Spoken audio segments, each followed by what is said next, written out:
In this tutorial, I'm going to show you how to create fade in and fade out effects on audio clip. Now, this video clip has a soundtrack.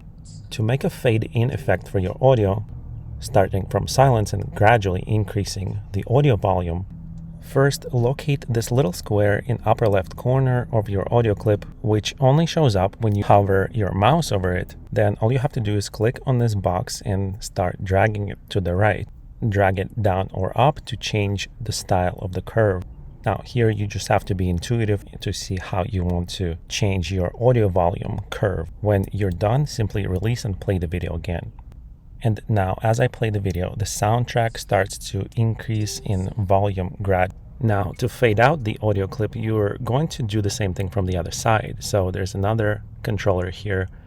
Click and drag to the left or down or up to make the audio fade out gradually at the end of your clip.